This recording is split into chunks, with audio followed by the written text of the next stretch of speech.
sou a Gabi Salles e o HotmartCast começa agora. Olha aí, Gabi Salles no HotmartCast. A gente sabe que você é estrategista de lançamento, que você já teve agência de lançamentos, que presta consultoria para bastante gente do mercado, mas quando você vai se apresentar em algum lugar, em alguma palestra, seja lá como for, o que você costuma dizer, Gabi? Como que eu me apresento? Eu começo apresentando os números, porque é muito mais fácil a gente se chancelar quando a gente tem grandes números. Então eu apresento meus números. Eu já estou em mais de 30 nichos, já fiz mais, agora eu já não sei mais as contas, tá? Quantos lançamentos eu fiz. Já fiz mais de 120 milhões de reais de faturamento. Vim da TI, né? Vim da tecnologia para o mercado digital. Fiz uma transição de carreira ali. E depois que eu apresento todos os meus números, grandes números, as pessoas ficam assim. Aí eu falo, só que esse não é meu principal número, né? O meu número mais importante são as 200 mil vidas, mais de 200 mil vidas que eu tive a oportunidade de impactar. Que eu falo que a gente está aqui no digital, que é uma coisa linda a oportunidade que a gente tem de entregar transformação para as pessoas, né? Então, toda essa escala, todos esses números, o que eles me permitem? Eles me permitem entregar transformação para as pessoas. Então, eu começo assim, começo apresentando os grandes números, depois eu falo desses números, e aí, em seguida eu falo, além disso, eu sou casada com um cara foda e mãe de uma criança incrível, especial, autista, porque isso tudo faz parte de mim, né? Uma vantagem que a gente tem linda aqui no digital é que a gente é inteiro. Eu não sou profissional no trabalho e em casa sou outra pessoa. É tudo uma coisa só. Sou inteira, presente em tudo que eu faço, de uma forma muito completa. E o cara foda que eu sou casada é com o Abramo. A gente tem até a figurinha que é chefe do Abramo, tem a foto da Gabi. Essa aí eu não tenho. Eu tenho. Mas você lembra disso, né? Que foi um dia no encontro de Mastermind que a gente foi apresentar o Frazão, que é o nosso chefe. Uhum. Aí acho que o Vinhas ou eu falei assim, não, ele é o chefe do Abramo. Aí a Gabi pegou o microfone e falou, não, o chefe do Abramo sou eu. Você falou assim, ele que manda no Abramo. Eu falei, quem manda no Abramo sou eu. Sim, o microfone deu mesmo. Ai, esse dia me rendeu uma figurinha muito maravilhosa. Agora a gente fala, né, com um pouco mais de abertura, mas no início eu escondia que eu era mulher da Abramo, porque a cada vez que eu postava algum conteúdo, acontecia do pessoal comentar, mas também aprendeu com o melhor. E realmente aprendi com o melhor. Mas eu tinha isso pra mim, né? Eu queria conquistar meu espaço, independente dele. Uhum. E aí eu senti que eu conquistei meu espaço, né? Pelo menos em Mastermind as pessoas me conhecem. Minha audiência é muito pequena, mas com o tamanho dos clientes que eu atendo hoje, né? Os projetos que eu atuo, aí isso deixou de ser um... Fora que tem mais um detalhe, você falou de conquistar o espaço. Eu sei que depois a gente vai entrar um pouco nesse assunto, mas você também foi a primeira mulher a receber uma placa de 8 dígitos, né? De lançamento de 8 dígitos. Foi 8 em 1? Não lembro. Foi 8 em 15 minutos. 8 dígitos em 15 minutos. Gente, 8 dígitos, só para colocar aí meio claro para todo mundo, é quando você ultrapassa a barreira dos 10 milhões de reais de faturamento em um lançamento. E esse foi 8 dígitos foi tipo 13 minutos, foi um negócio assim, não lembro exatamente. 8 dígitos em 13 minutos e depois a gente bateu mais de 30 milhões em 7 dias, né? Então, não, bacana, foi bom, caramba. foi o primeiro, aí depois veio mais. Mas esse foi o primeiro, fui a primeira mulher, eu acho que é a única até agora, a subir no palco e pegar a plaquinha. Na frente de 10 mil pessoas. Caramba, deve ser uma sensação maravilhosa. Foi a única premiação do dia, assim, que eu subia. Foi muito, muito emocionante. Foi muito emocionante. Não pelo resultado em si, né? Porque o resultado em si eu já tinha comemorado lá atrás. No momento que a gente bateu 8 em minutos, eu fiquei muito feliz, né? Porque era o resultado de um trabalho longo, um trabalho de muita dedicação ali, não meu, né? Mas de uma equipe toda. Foi muito bacana. Inclusive, eu até postei na semana, falei, são as X coisas, eu acho que eram tipo 9 coisas, por trás de um lançamento de 8 dígitos. E eu postei as pessoas envolvidas. Uhum. Cada uma das coisas era uma pessoa envolvida. Então foi muito lindo o resultado, mas o que foi mais emocionante pra mim foi porque eu sou uma pessoa diferente das outras que tinham subido, né? Mesmo, não é só por ser mulher, né? Tem outras coisas envolvidas. Eu sou diferente dos outros que já tinham subido. E aí quando eu subi, eu vi as pessoas... Nossa, que pessoa diferente, né, que tá subindo ali. E eu vi as pessoas se aproximando, algumas se emocionando, algumas começaram a fazer story, ano que vem sou eu que tô ali. E aquilo mexeu muito comigo. Foi quando eu escutei, se ela pode, eu também posso, né? E foi quando veio a inspiração. Eu até estava só no backstage até então, eu resolvi começar a aparecer um pouco mais, muito por causa disso. E eu acho que isso é um ponto que realmente vira uma grande inspiração, porque, por exemplo, você acabou de falar, minha audiência, entre aspas aqui, pequena. Então, assim, você não é uma pessoa famosa, você não é a pessoa que tem 1 milhão de seguidores. E é muito massa quando a gente vê uma pessoa assim, pô, que a gente lida no dia a dia, que tá ali fazendo um trabalho de estratégia, que é a parte não glamourosa da coisa, né? Porque até 4, 5 anos atrás, o que era a coisa que todo mundo queria fazer? Ser copy. Porque o legal é você falar, não, eu escrevo isso aqui e eu sou foda nisso. Mas ninguém vê o estrategista. Estrategista até, a gente começou a falar essa função tem muito pouco tempo, né? Não existia a função estrategista. E ela começou a aparecer mais porque a gente percebeu um buraco. Então, até quando eu comecei a escalar a minha agência, a gente tinha um squad e aí cada sócio cuidava de um squad. E aí, quando a gente começou a escalar squads, começou a querer ter mais especialistas, a gente começou a sentir uma falta. Tipo, o que tá faltando? Tá faltando mais um sócio, mas não. Na verdade, tá faltando a função de uma pessoa estratégica, né? Que tem a capacidade de tomar decisões estratégicas, não só para o lançamento, para poder vender mais, mas que esteja alinhado com o expert e que esteja alinhado com o negócio em si. Essa capacidade do estrategista. Essa função é nova. E você cuida de todos os lançamentos que vocês vão fazer? Ou você tem um estrategista parceiro que vocês trocam? Como é que funciona essa dinâmica? Atualmente, eu dou consultoria estratégica e tô com uma agência que tá...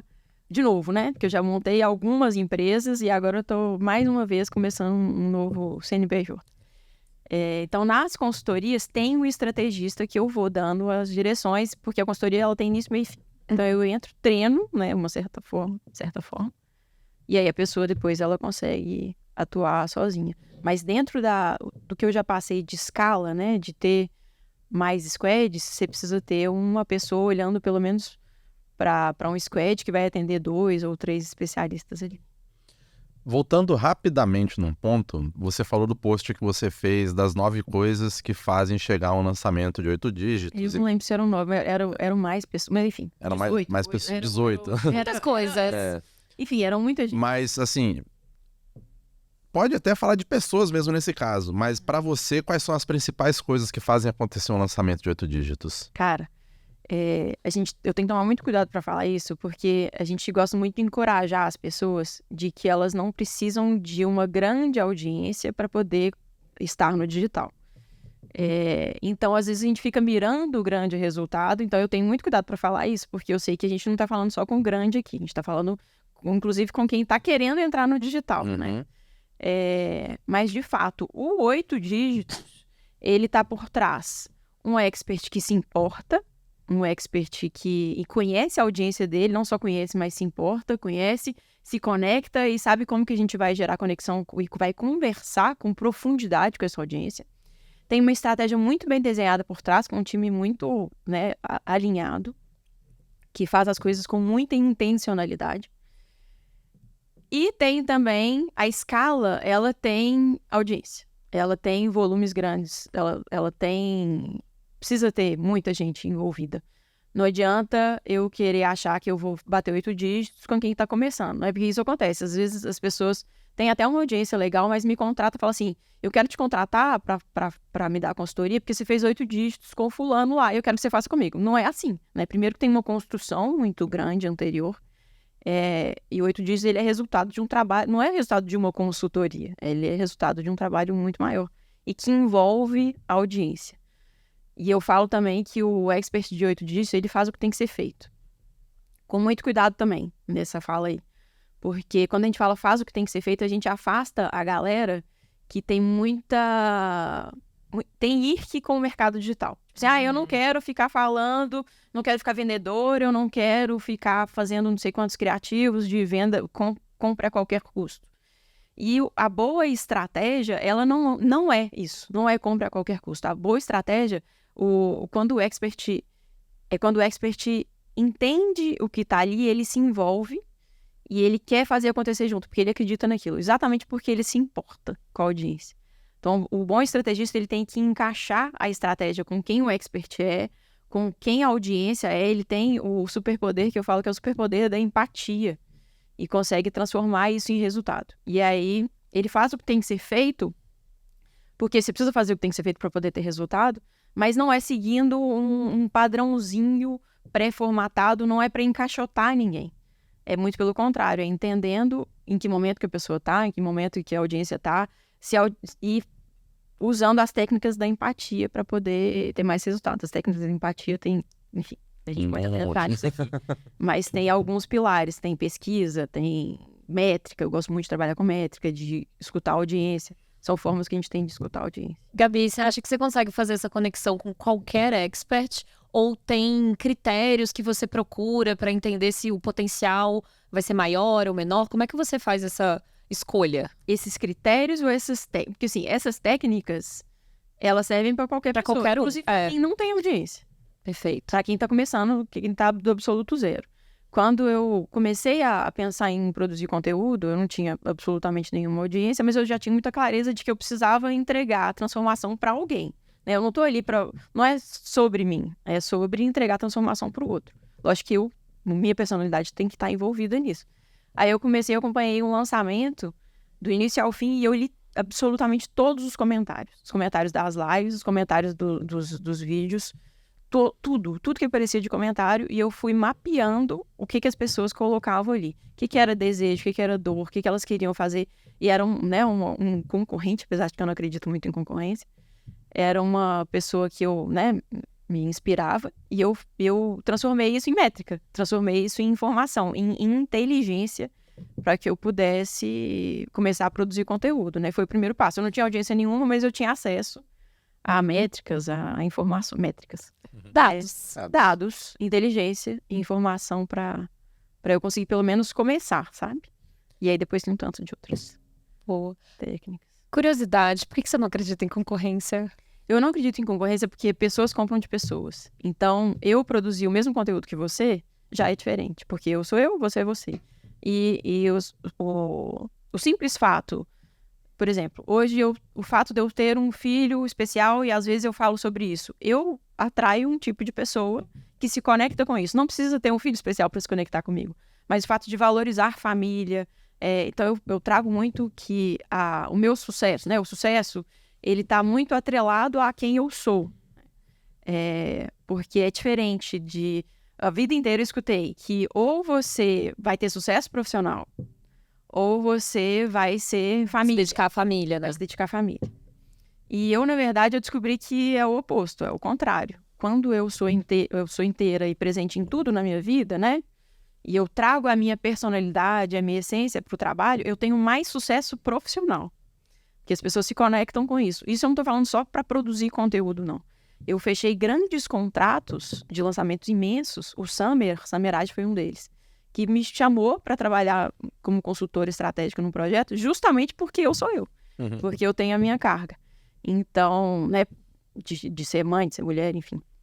Nesse caso, especificamente nesse projeto. Depois a gente já trabalhou em outros projetos por outros perfis, por ser estrategistas, seus resultados, pós-graduação, por já ter, né, feito estratégia de pós-graduação, de 8 dígitos e tal. Mas nesse especificamente foi, olha, eu preciso de um olhar que esse olhar cuidadoso, né, da estratégia, eu preciso que seja você. E aí eu aprendi que, ao contrário, na verdade, uma coisa não só caminha junto com a outra, né? O fato de eu valorizar a família e querer jogar o jogo alto não só caminha junto, mas uma coisa multiplica a outra.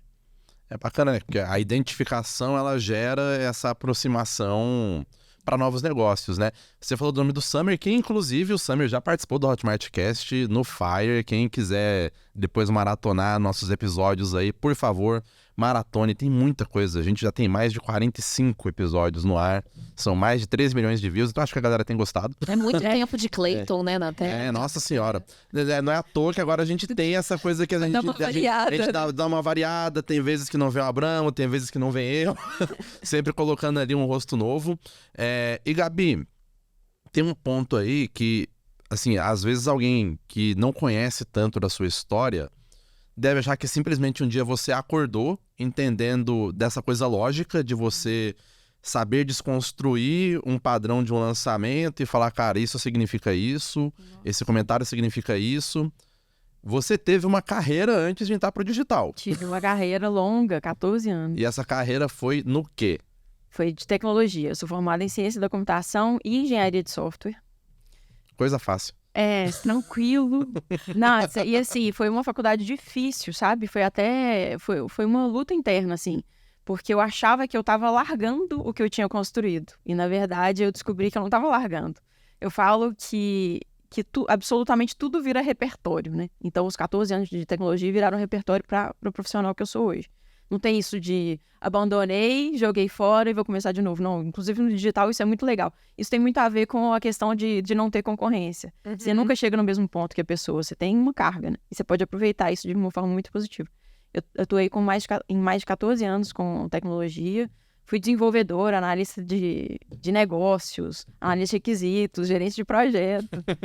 Fui crescendo, PO. E aí, na minha transição, eu sou uma pessoa que gosta muito de segurança. Então, eu não tenho aquele perfil de, tipo assim, abandona, joga fora, começa de novo. Eu vejo até algumas pessoas falando, não, eu trabalhei e tal no mercado tradicional, e aí juntei um dinheiro e vim pro mercado digital. Quem é a mula? Ela botou pra trás. Juntei um dinheiro, queimei ponte, joguei o chapéu pro outro lado do muro e mudei. Isso pra mim não funcionava, até porque eu sou uma pessoa que não é muito boa pra guardar dinheiro. Ainda bem que você pode ganhar dinheiro. Isso, muito boa de movimentar. Entradas e saídas. Mas não me orgulho disso, mas enfim. E aí, então, não dava pra fazer isso. E aí, o que eu fiz? Eu fiz uma transição suave. Eu fiz as duas coisas ao mesmo tempo. Por um tempo, né? Então, eu tava em tecnologia, fiquei 14 anos na tecnologia. E nos últimos, em paralelo, foi 2016, eu fui no primeiro Fire, foi bem marco pra mim, assim, o início da minha carreira no digital. Eu fui no Fire a primeira vez. E aí eu escutei o Damásio falando que ele era o maior especialista em marketing digital do quarto dele, até ele começar a, de fato, ir pro campo. Eu falei, me motivou. Interessante, até falei isso com ele já uma vez. E aí, comecei no mercado aos poucos, né?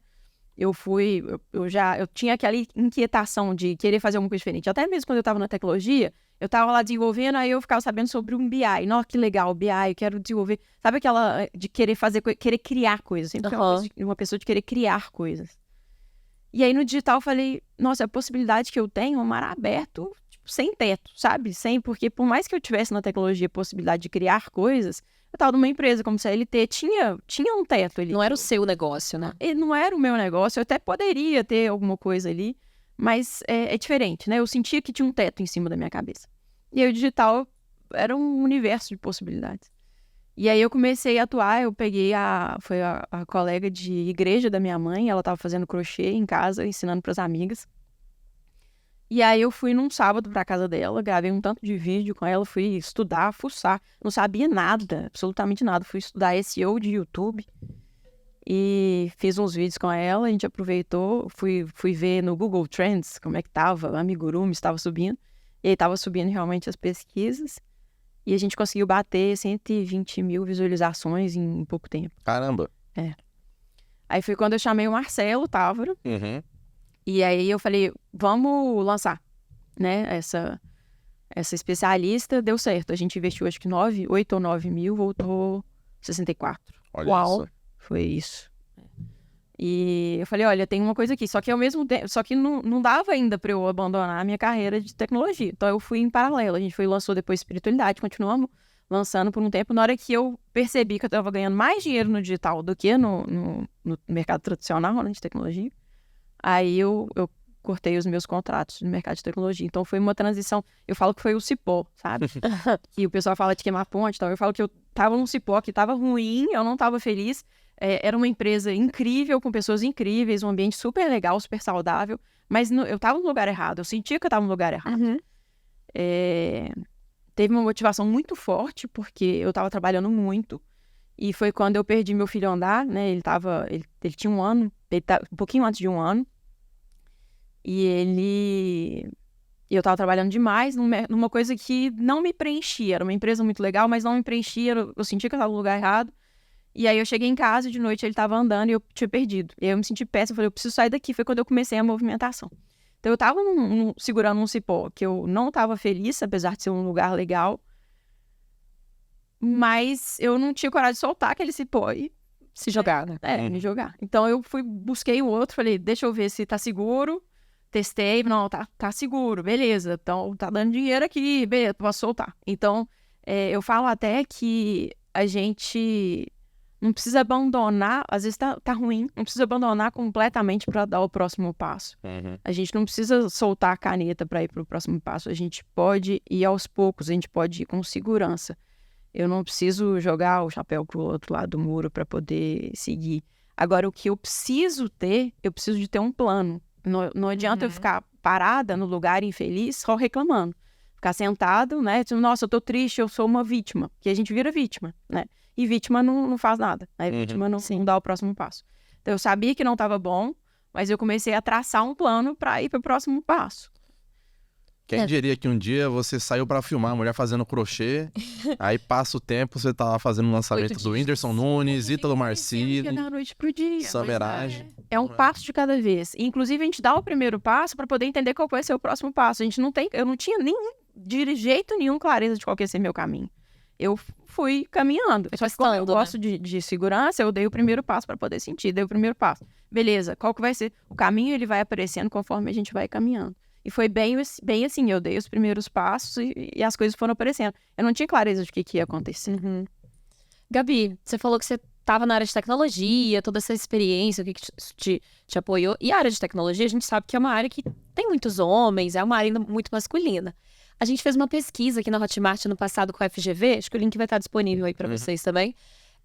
E a gente viu que no mercado, das pessoas que vendem na Hotmart, 48% são mulheres. Então é 50-50 ali, super equilibrado. Como é que você vê esse movimento do mercado digital, a presença das mulheres cada vez mais? O que você vê aí de diferença também do mercado de tecnologia, onde você está agora? Tá acontecendo, né? É uma coisa recente, né? A gente fez esse estudo ano passado, final do ano passado. Que bacana, eu fico muito feliz. Porque eu vivo no mercado ainda muito masculino, né? Porque o mercado de mastermind, ele tá entrando... Mastermind, quando eu falo, são Os grupos, né? Os grandes grupos, né? Os grupos das pessoas que já estão no mercado há algum tempo, tendo um bom resultado. E tá começando a entrar mais mulher agora. E eu vivi num mercado de tecnologia muito masculino mesmo, assim. Isso é legal porque eu fui me acostumando a conviver com isso. Então, ok, o que você apresenta é isso. Vários homens, então eu vou aprender a lidar com isso e não transformar isso em um problema. E entender quais ferramentas que eu tenho para poder seguir, né? Para poder me diferenciar. E a gente é muito mais forte do que a gente acha que é. E quando a gente se coloca à prova, é impressionante como que a força aparece, né? E eu tenho muito isso de entender quem que eu sou, independente do ambiente, independente do olhar, né? Então, não... as pessoas estão olhando... Subiu lá uma mulher que falou que é foda. Isso aconteceu comigo. Eu fiz uns anúncios e eu já estava fazendo o lançamento grande já. E aí apareceram alguns comentários no segundo. Quem que essa mulher pensa que ela é? Isso apareceu, sabe? Não só porque eram homens, né? Mas apareceram comentários. Mulher. Quem que essa mulher pensa que ela é? Então, claramente, estava vinculado ali àquela imagem, né? É natural que a gente se diminua e seja diminuída em função da aparência, né? Então, o que eu fiz com isso, né? É o que você apresenta. Eu vou me recolher, não vou fazer. O que eu vou fazer com isso? E aí eu tive uma conversa com o Cia, o André Cia, maravilhoso. Falei, Cia, o que eu vou fazer com isso? Ele falou assim, essa frase foi dele. A sociedade é o que é. Não adianta você ficar dando murro em ponta de faca. Não significa que a gente não queira fazer mudança. Não significa que a gente queira... Que a gente concorda, né? Não significa que a gente concorda. Mas o que você vai fazer com isso? E nem aceitar, né? Mas por exemplo, você lidar com o fato. É isso. O que eu vou fazer com isso, sabe? Eu vou aceitar, vou me encolher no meu canto e ficar lá reclamando, né, da vida. Eu sou uma vítima, isso é uma injustiça. Ou você vai entender ou vai ignorar, porque você tem a opção também de ignorar. Mas não é isso, né? Ignorar não vai te ajudar também. Fingir que não está acontecendo. Então, é isso que você apresenta, o que você vai fazer com isso? E ele me ajudou a traçar uma estratégia de como que eu me posicionaria sendo mulher, né? Sendo diferente do que as outras pessoas estavam acostumadas a ver ali no nosso mercado. E claro que eu tive grandes desafios por causa disso, mas eu consegui, né? Então, é possível de conseguir. Por isso que foi tão especial eu subi no palco do Fórmula, porque muitas das pessoas que se identificaram eram mulheres. Tipo, é possível, então. Não adianta eu ficar só sentada reclamando, né? Então, é possível. É difícil? É difícil. É mais difícil? É mais difícil. É mais desafiador. Não tô falando que é só pra mulher que é mais desafiador. Pra algumas pessoas é mais desafiador. Mas é possível. A gente consegue. E é muito legal ver isso acontecendo, né? Tipo, tendo a sorte de estar há muitos anos observando o mercado, quando a gente olha para 2015, eu acho que não era 30% De mulheres de produtoras. mulheres, produtoras. Então, assim, era assim, quando a gente olha para o Fire 2015, antes de ser Fire Festival, o público era majoritariamente masculino também. Grupo de Mastermind, 6, 7 anos atrás, você quase não tinha presença feminina. Aí tem até um grupo que a gente participa em comum, que é o do Rodrigo Vinhas, né? A Craft Black, que ele é bastante diverso. Eu acho até que talvez tenha mais mulher do que homem Eu acho que tem. no grupo do Vinhas.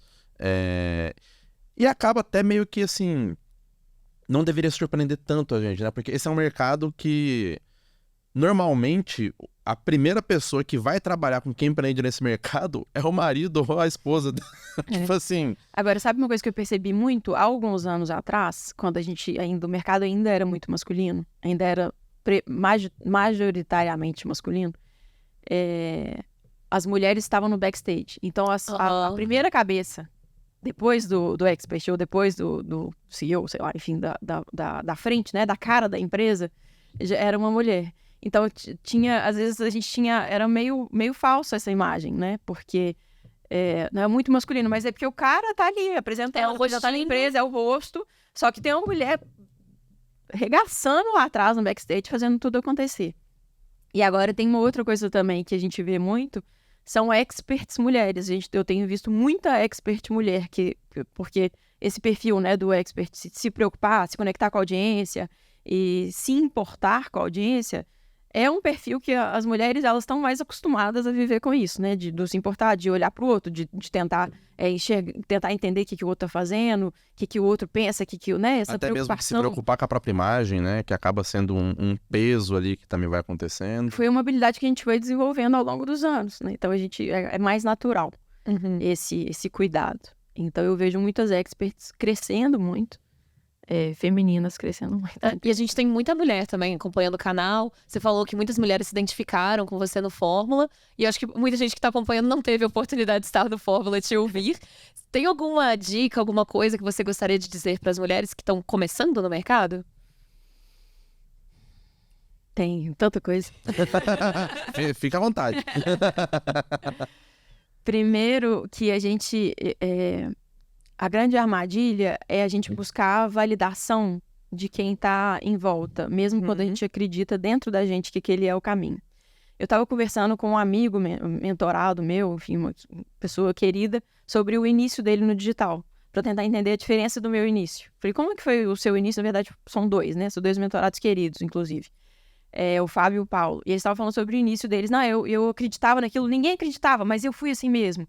E eu, né, tive muito isso de achar que eu acreditava, mas estava meio na dúvida se eu achava mesmo, se eu podia confiar naquilo, se eu podia ouvir a minha voz. Quase uma síndrome da impostora ali, Será que eu posso confiar? E sempre apostando muito fora de que eu tô no caminho certo.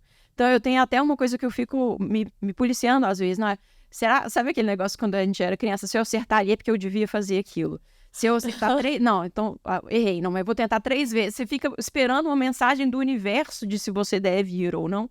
Sendo que, no fundo, se você olhar, se você escutar com atenção, você sabe que você deve ir. Uhum. Você sabe, tem uma inquietação dentro. A minha transição de carreira foi muito em cima disso.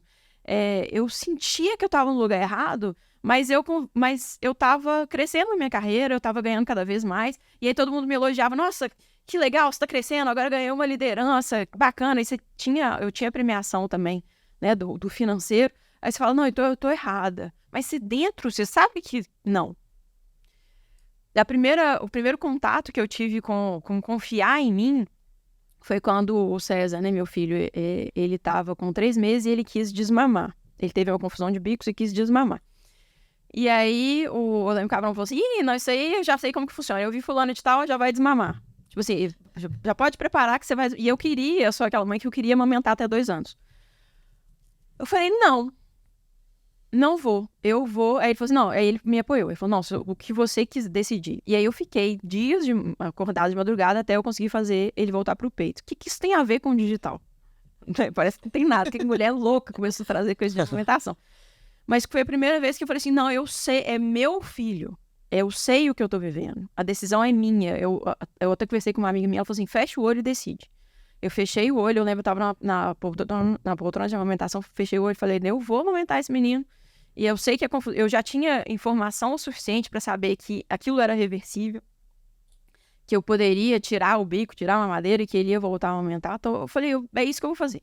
Foi a primeira vez que eu tive contato. E aí depois voltar para isso foi mais fácil, porque eu já sabia o caminho para escutar, né? O que eu queria de verdade. É sexto sentido feminino. Não, era o que eu queria. É um autoconhecimento, né? É autoconhecimento, é se escutar. E aí, com o digital foi muito parecido, porque eu sentia que eu estava no lugar errado, que eu tinha que mudar. E aí, quando ele andou, eu falei, é isso, eu estou no lugar errado. E eu falo que, com frequência, ele faz com que eu volte de volta para o que realmente importa, sabe? Recentemente, no início do ano, aqui em janeiro, eu estava muito ansiosa com o caminho que eu ia seguir, com decisão estratégica, como que eu vou fazer para o negócio, porque eu tenho vários CNPJs, tem um tanto de empresa, tem um tanto de frente de negócio. E esse início de ano estava muito decisão. Eu vou mergulhar nessa consultoria, eu vou estruturar aqui a agência, né, de forma mais completa, eu vou entrar num outro CNPJ, enfim, tinha uma proposta de entrar num outro CNPJ como executivo. Qual o caminho que eu vou? E eu comecei a ter crise de ansiedade, assim, de falta de ar. Falei, porque isso é legal da gente trazer, né? Porque são muitas oportunidades boas, são boas oportunidades. Uhum. E parece óbvio você dar sim para todas, né? O digital tem muito isso, você começa a ter que aprender a dar não para boas oportunidades. Porque é interessante olhar para fora, né, para a gente ter feedback. Então, pesquisa que eu faço também, perguntar para um, perguntar para outro, é interessante para movimentar, né, para oxigenar, mas a decisão é interna. Então, para onde que eu vou? Olha para dentro, se fortaleça com essa energia, com essa força interna. E geralmente está muito mais próximo do que a gente acha. Tá tudo muito mais perto, tá aqui. Eu falo que tá aqui. A solução tá sempre aqui, tá sempre perto da gente. Fica parecendo, até no digital, fica parecendo, fulano, eu vou abordar um expert de milhões de seguidores. Não, você não tem uma colega de igreja que faz crochê? Tá mais perto. A decisão tá dentro, tá perto. E confia e vai. Não precisa ir de uma hora pra outra. Vai. Que você não começou lançando um Whindersson de cara, né? Você não começou lançando a Carol das plantas de cara. Foi um processo acontecendo ali, né? Inclusive, você tinha falado que às vezes parece que é da noite pro dia, mas não é. Tipo assim, tem muito tempo aí executando. Eu lembro que teve um momento que a sua grande autoridade era, por exemplo, o lançamento por WhatsApp. Isso, foi. Que, tipo assim, que eu todo lançava mundo com 4 mil grupos. Isso, que a galera te procurava por conta dessa expertise. Eu acho que seu padrão, na verdade, é ir fazendo transição de expertise. Mas você sabe que todas essas expertises, elas têm o mesmo fundamento, a mesma base, que é o se importar e entregar um bom trabalho. Então, essa operação com 4 mil grupos, por que é que virou referência? Lá atrás, quando eu fazia manualmente os lançamentos da Carol Costa, que eu respondia os grupos de WhatsApp e era desesperador, porque eu não conseguia ir no banheiro, né? Eram ali 20 grupos no lançamento, o lançamento que a gente fazia lá atrás no início, eram 20 grupos. Eu respondendo absolutamente todos ali, as dúvidas todas, enfim, abrindo, fechando, mandando, escrevendo as mensagens, fazendo absolutamente tudo ali. E o que eu aprendi respondendo é que era humanamente possível que uma única pessoa respondesse com qualidade, com profundidade, de 5 a 7 grupos em um lançamento de oferta direta dentro do WhatsApp. O lançamento de oferta direta é quando você faz um lançamento, as pessoas já entram sabendo que elas vão receber uma oferta, é basicamente um lançamento de construção de oferta. E a gente tem abertura de grupo, então a gente antecipa que vai ter abertura de grupo. É um tipo de lançamento que tem uma grande movimentação dentro dos grupos de WhatsApp, quando é grupo, né? Não tô falando de comunidade, não tô falando de grupo que tem abertura de grupo para poder, para interação. Então eu tinha entendido que uma pessoa conseguia atender com qualidade e profundidade de 5 a 7 grupos. E que, aí isso, beleza, comecei. Aí eu comecei a organizar para ter os meus freelas, né? Os meus operadores de WhatsApp. Depois eu entendi que eu conseguia coordenar com qualidade de 7 a até 10 pessoas operando e eu em pé na frente delas coordenando. Manda isso, manda aquilo, responde isso, responde aquilo. Então eu conseguiria coordenar aquilo. Para eu passar para 200, 300, 400 grupos, como que eu vou organizar essa estrutura para que as pessoas continuem sendo respondidas, para que a gente continue com um bom trabalho? E aí eu fiquei conhecida ela opera 4 mil grupos de WhatsApp E a minha máxima era, ninguém fica sem resposta, com qualidade. E aí foi essa que foi a base, tá? Eu comecei a organizar. Então, eu preciso de tantos chips para poder ter contingência para não ter banimento de chip. Eu preciso ter X operadores, eu preciso ter Y coordenadores de confiança e eu vou estar... E aí eu comecei a organizar para poder otimizar isso. Eu preciso ter um grupo fechado de WhatsApp onde vão só as copies, para não misturar a conversa dos operadores com as copies. E quando a gente foi pro remoto ainda complicou um pouco mais, né? Porque a gente precisava disso. Porque quando eu estava em pé coordenando as pessoas, eu estava vendo o que estava acontecendo. Aí aconteceu pandemia. Teve até o Suriel. Começou a pandemia, o Suriel falou assim, eu preciso que você coordene os grupos de WhatsApp do meu lançamento. E aí eu era sócio do Marcelo na época, ele falou assim, não, sem chance. Não dá. Aí eu falei, mas peraí, quantos grupos são? E aí eu comecei a organizar na minha cabeça. Então, X grupos, X operadores, X coordenadores, eu consigo colocar todo mundo numa sala, a gente faz um grupo de WhatsApp para poder fazer só os disparos, para não misturar, a gente faz um grupo de dúvidas. Nesse grupo de dúvidas vai ter o expert para poder tirar a dúvida, porque quando a gente estava junto numa sala presencialmente, o expert ficava gravando o áudio que eu pedia para ele para poder tirar a dúvida. Falei, eu consigo fazer. Aí Marcelo, nossa, você é doida. Eu falei, não, sou doida não, eu Fiz os cálculos das contas, eu sou muito racional, inclusive, eu sou muito intencional nas coisas, e eu gosto muito de segurança, então eu fiz as contas antes de falar. E aí foi assim, isso para grupo de WhatsApp, para estratégia também é a mesma coisa. Qual que é o seu perfil de estrategista? Eu gosto de ler pesquisa, eu gosto de ler métrica, eu tenho um passo a passo, como que eu consigo fazer com que isso vire resultado? É o se importar, é ter a técnica e é o se importar para levar para a escala. Então, a base é a mesma. Eu fui migrando de habilidades. Eu comecei como videomaker, na verdade. Eu comecei... Enfim, videomaker, aí fui escrever cópia, aí fui gerente de projeto, aí fui organizando as coisas. Inclusive, isso para mim é maravilhoso para eu conseguir administrar um time, né? E eu, inclusive, tenho algumas consultorias voltadas para gestão de time, para estruturação, para como que eu saí de fazer absolutamente tudo sozinha para começar a gerir pessoas, né? Para começar a delegar, porque tem uma grande dificuldade de delegar coisas para as pessoas, de começar a contratar time, etc. Tem um passo a passozinho legal. Tem um ponto aí, né, que você até falou que isso é muito bom do ponto de vista de estratégia, né? Porque, um estrategista, ele meio que tem que entender de todas as pontas do negócio ali. Para você, o que a pessoa precisa fazer para ser uma boa estrategista? Olha, o bom estrategista, eu fui me tornando uma boa estrategista muito por causa da minha experiência, né? Então, não foi uma coisa intencional. Eu não pensei assim, eu vou ser uma boa estrategista, então por isso eu vou virar primeiro copywriter, depois... Né? Não foi intencional, aconteceu. Aconteceu que eu vivi todas as áreas ali, fui fazendo tudo e experiência. Foram mais de 30 nichos que eu atuei, então... Uma coisa é um estrategista muito bom num determinado nicho. Não, esse cara faz 8 dígitos. Quantos nichos ele já atuou? Ele atuou nesse. Beleza. Então, se ele for mudar de nicho, não significa que ele vai saber fazer.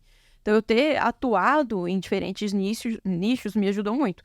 Tamanho diferente de audiência, a pegar esses... Então, por exemplo, uma coisa é eu lançar... Acho que o Marcelo até falou sobre isso uma vez.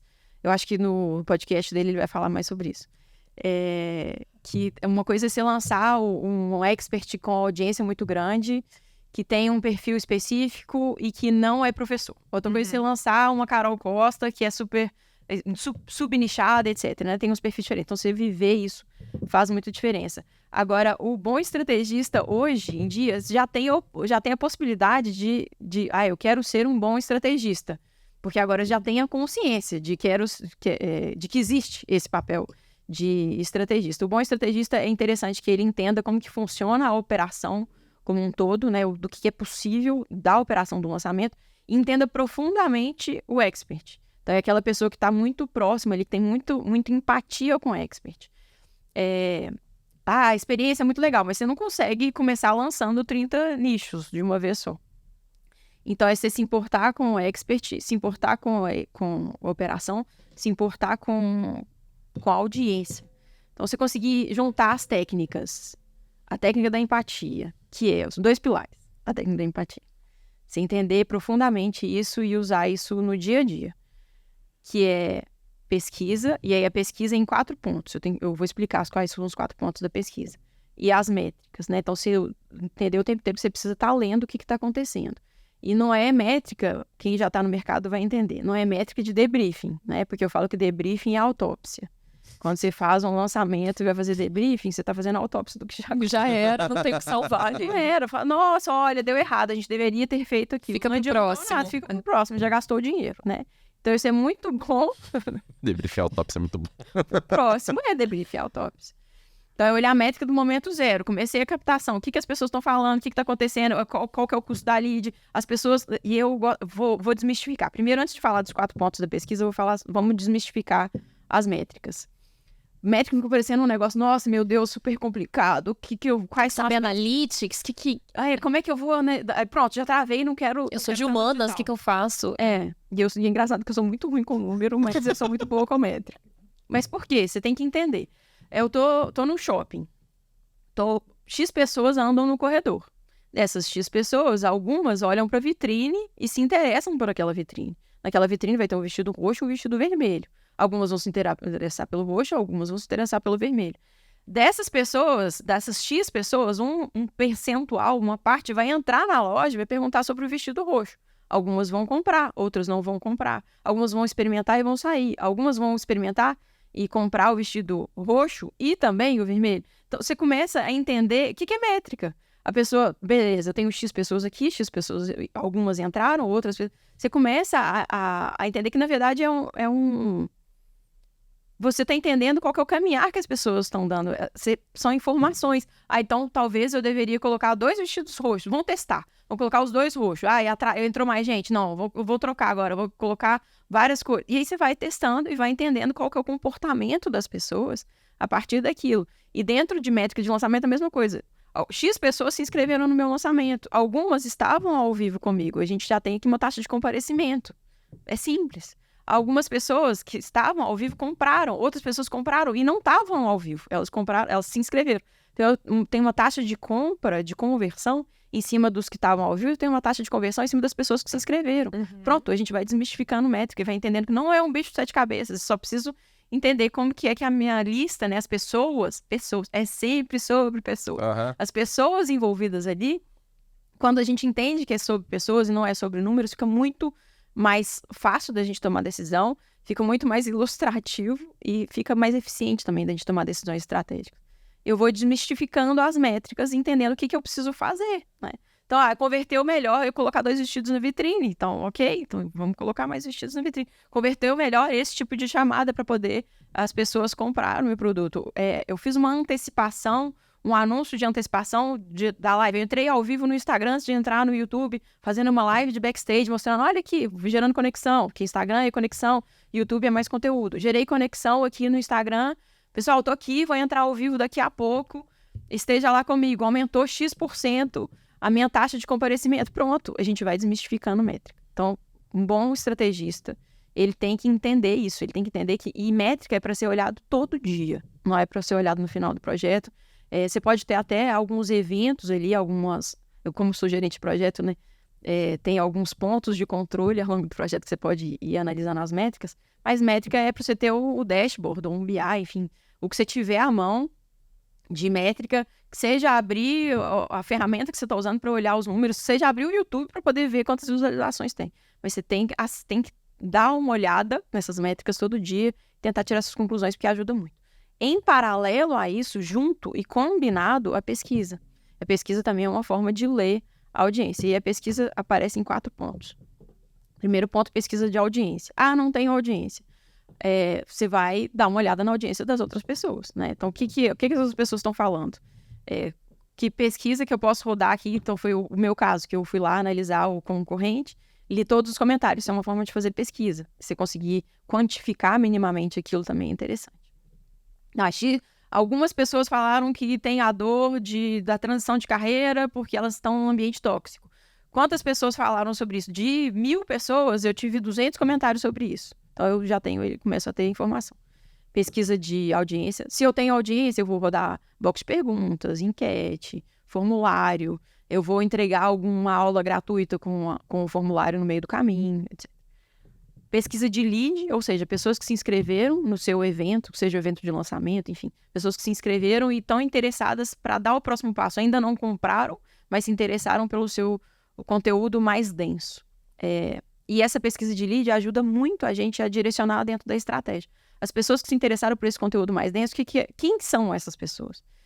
No que elas estão interessadas? Então, eu gosto de ter perguntas de renda, por exemplo, perguntas de se mora na capital ou no interior, e eu vou conseguindo entender sexo, feminino, masculino, idade, e a gente vai entendendo como a gente vai conversar com essas pessoas. É importante ter algumas perguntas abertas, porque essas perguntas abertas ajudam a gente, inclusive, a repetir, reproduzir. Isso eu aprendi muito com o Vinagre, de reproduzir exatamente a linha do que a pessoa escreveu ali. Num primeiro momento, eu gosto muito de começar com pesquisa aberta, porque as pessoas falam, depois a gente vai fechando. Quando eu começo a entender o comportamento, a gente põe algumas perguntas mais fechadas, que eu consigo tirar as mesmas conclusões, que eu começo a ter cada vez mais métrica. Beleza, pesquisa de lead, para poder me direcionar na estratégia.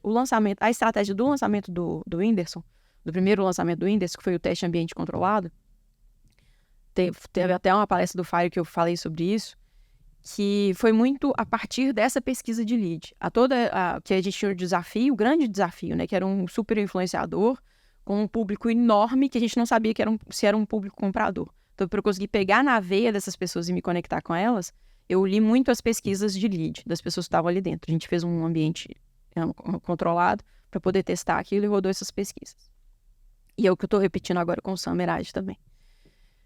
A pesquisa de recém-alunos, né, que é a terceira, a gente falou de duas, né? Pesquisa de audiência e pesquisa de lead. A pesquisa de recém-alunos. Quem que é o recém-aluno? A pessoa acabou de comprar. Então, ela foi submetida à sua estratégia de venda. Você está entregando ali um conteúdo mais denso para ela, entregou ali um conteúdo mais denso, antecipou o produto, fez a oferta, a pessoa comprou.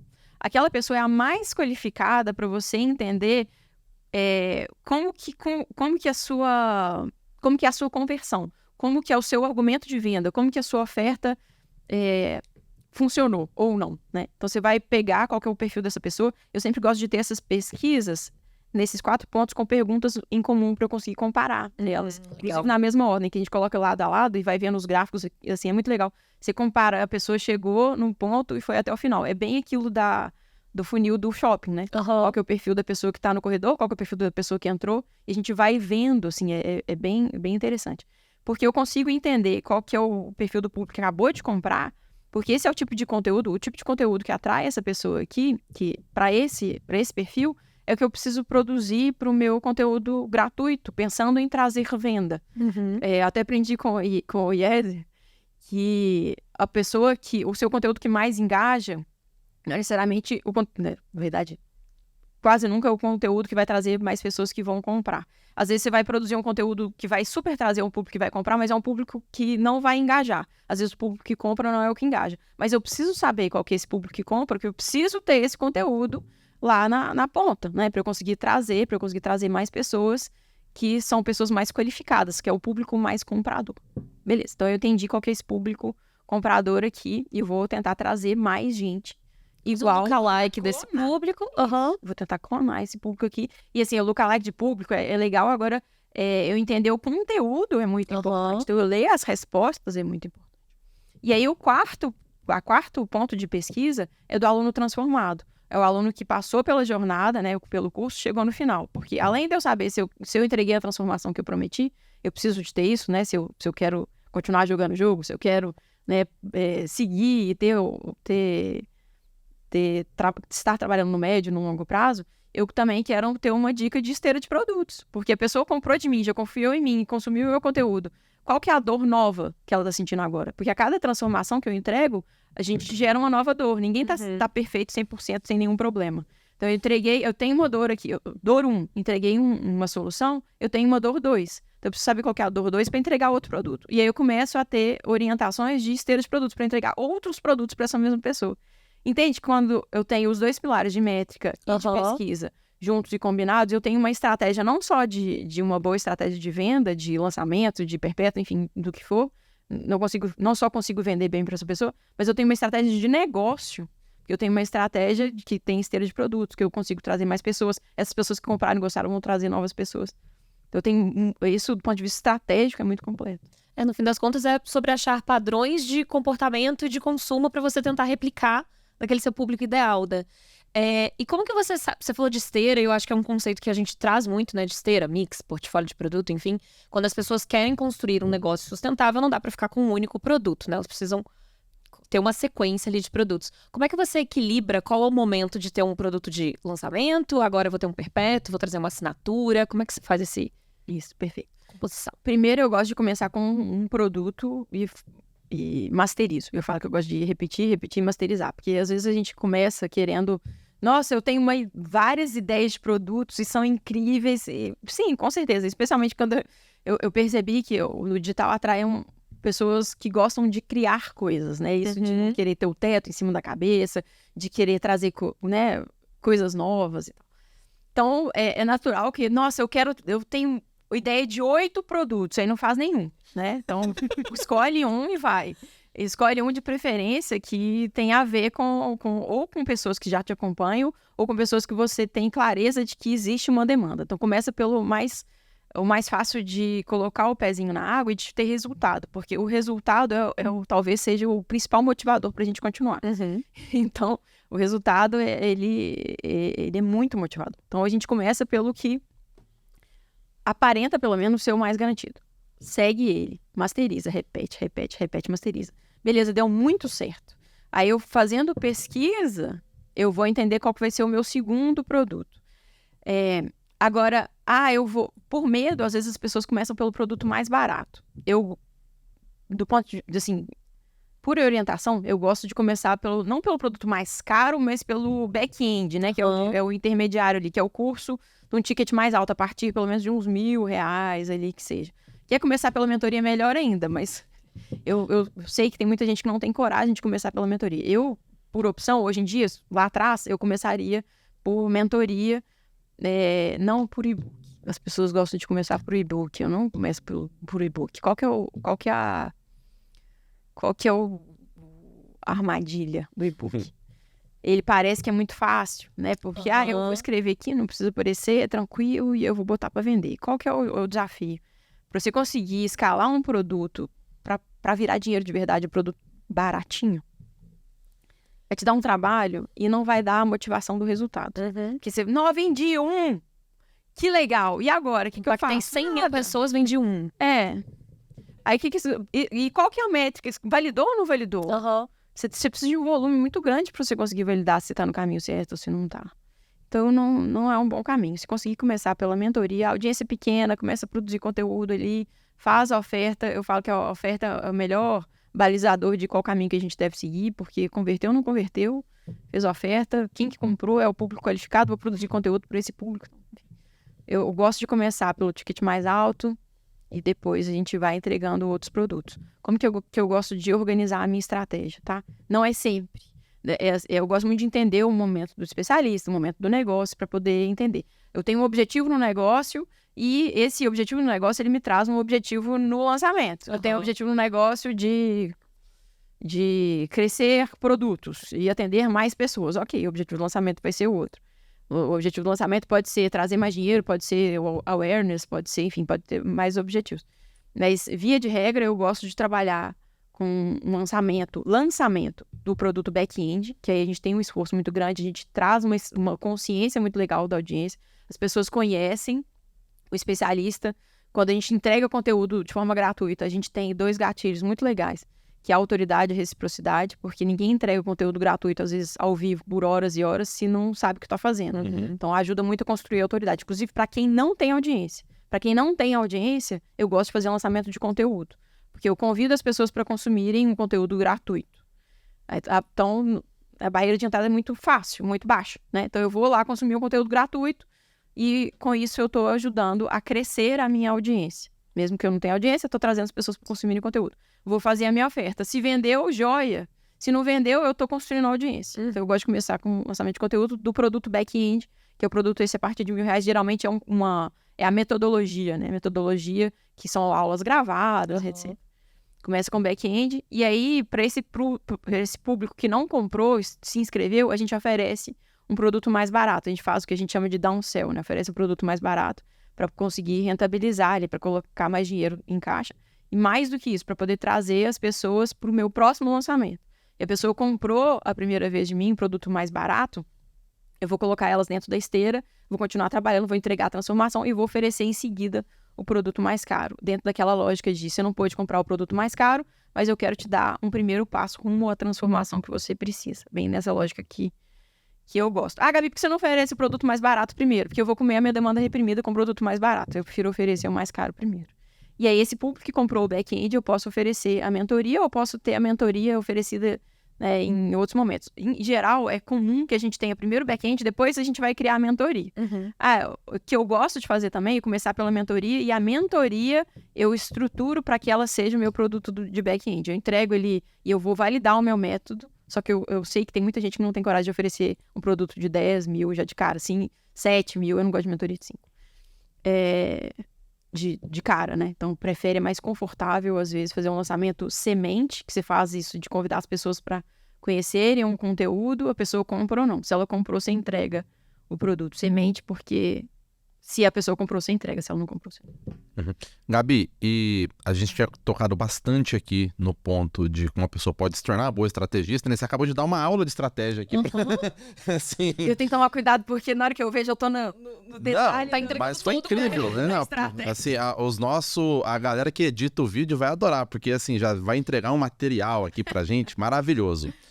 E antes da gente fechar o episódio, só conta da questão da sua formação de estrategistas, porque é um jeito de a pessoa meio que cortar um caminho ali também, atalhos, né? Isso, eu tenho uma formação, chama Formação Estrategistas de Negócios Digitais, é isso mesmo, né?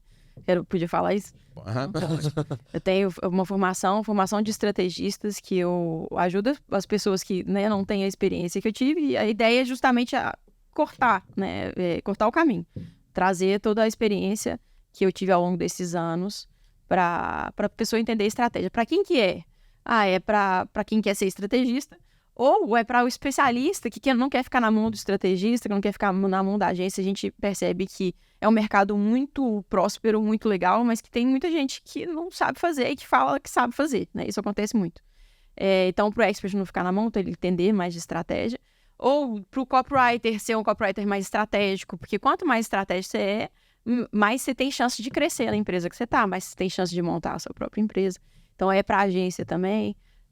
Eu tenho a formação em estratégia de negócios digitais, só que eu queria fazer o seguinte. Talvez a formação, eu não sei se ela está aberta, se ela está fechada agora. Para quem me seguir... Olha aí. Qual que é o seu arroba? Gabi Salles, com 2 L's, digital. Para quem me seguir lá, lógico que no link da bio vai ter a formação lá. Eu tenho também um outro produto que vai inclusive de bônus para a formação, que é de execução de lançamento, é passo a passo. Então, para quem já conhece um pouco de lançamento, mas não sabe, tá travado para executar. Tipo, eu preciso dar os passos. Quais passos eu dou? Então, tem checklist, tipo assim, primeiro passo, segundo passo. É bem didático, sabe? Checklist, cronograma de cada uma das estratégias de... Cronograma também. De cada uma das estratégias de lançamento. Tem esse combo. O que eu quero fazer? Para quem me seguir, Gabi Salles Digital, e me mandar inbox. Como é que chama a palavra, gente?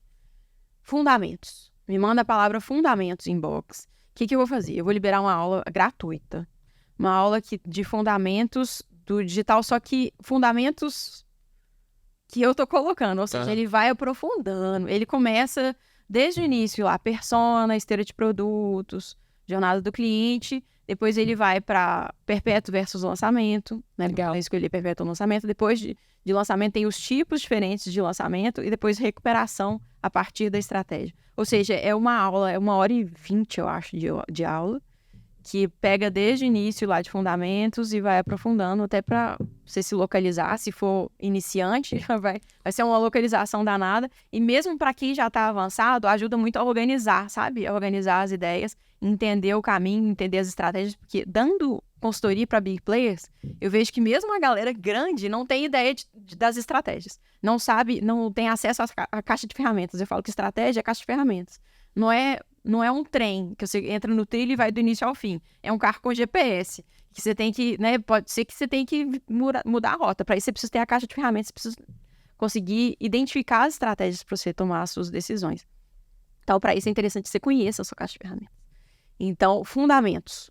manda no inbox Gabi Salles Digital, me segue, manda no inbox Fundamentos, que eu vou mandar essa aula de fundamentos para vocês conhecerem as ferramentas que vocês têm à mão para conseguir tomar decisões mais estratégicas. A gente aí, acabando aqui, eu já vou mandar também. Sem no celular aqui, senão já Exatamente. A coisa que eu peço para as pessoas agora é que, pô, você acabou de dar um presente para nossa base, né? Acho que o mínimo é a galera deixar um comentário agradecendo. 2 o presente. presentes, né? Fora todo o conteúdo agora, Exatamente. ainda tem o bônus. Então, um comentário, um like, né? Exatamente. E aí, esse foi o nosso episódio especial com a Gabi Salles. Gabi, muito obrigado por ter vindo participar aqui com a gente. E é o episódio especial de Semana da Mulher, né, Dani? Estamos no mês da mulher. Muitos conteúdos com uma das mulheres que eu mais admiro nesse mercado. Obrigada. Ai, que lindo, eu que agradeço. E a gente tem um desafio para quem tá assistindo, que é compartilhar o link desse podcast, desse Hotmartcast, com 3 mulheres diferentes. Olha aí, eu já tenho a lista de com quem eu vou compartilhar. Eu espero que você que está assistindo também tenha. A gente se vê no próximo Hotmartcast. Tchau, tchau.